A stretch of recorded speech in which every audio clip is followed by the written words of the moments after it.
fannoon Kiristoos warra badanii fi gowwummaadha.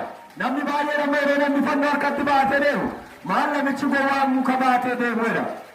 Kan irraa tolfame mukaadha. Warra kamiif warra badaniif gowwummaadha.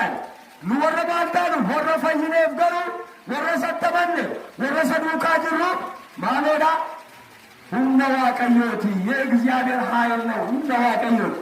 Mormatti fannifannee gaafa deemu harkatti baannee gaafa deemu akka barbaannetti goonee baannee gaafa deemu inni humna waaqayyo akka inni ta'e beeknee waaqayyo humna isaa kan inni ittiin nuuf kennu karaa humna isaa kanaan diina keenya diiyaabiloosiin kan ittiin burkuteesse waan ta'eef egaa warroota isatti amananii fi ijoollee waaqayyoo fi inni humna waaqayyoodha.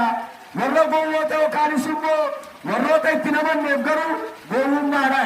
Kanaaf fannoo Kiristoos kana mootittiin illeeniin guyyaa har'aa dabaraa walitti qabdee bakka fannoo Kiristoos kana barbaaddachuudhaaf deemte.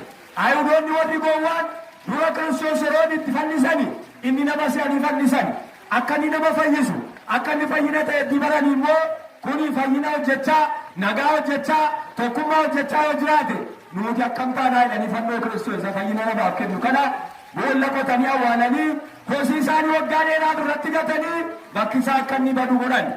Kanaaf arras namootni baay'een jireenya isaanii keessatti fannoo Kiristoos waan badutti fakkaatee fannoo Kiristoos waan lafarraa godaanutti fakkaatee fannoo isaarraa ofii isaanii fagaatan. Fannoon achi fagaachuu hin danda'u. Fannoo Kiristoos eessa jedhan irraa fagaachuu hin danda'u. Jaalala waan ta'eef, nagaa waan ta'eef, tokkummaa waan ta'eef, eebba waan ta'eef kanaafiyyuu warra isatti amannuuf humna isaatiidha. Kanaaf humni waaqayyoo dachee kanarraa godaanuu hin danda'a. Hin danda'a. Humni waaqayyoo samiirraa hir'achuu hin danda'a. Humni waaqayyoo qilleensa keessaa hir'achuu hin danda'a. Kanaafiyyuu fannoon maaliin enne? Humna waaqayyooti. Humni waaqayyoo samiirra jira. Humni waaqayyoo qilleensa keessa jira. Humni waaqayyoo dachee kanarra jira. Warra isatti amannuuf inni humna waaqayyoodha kan jedhe.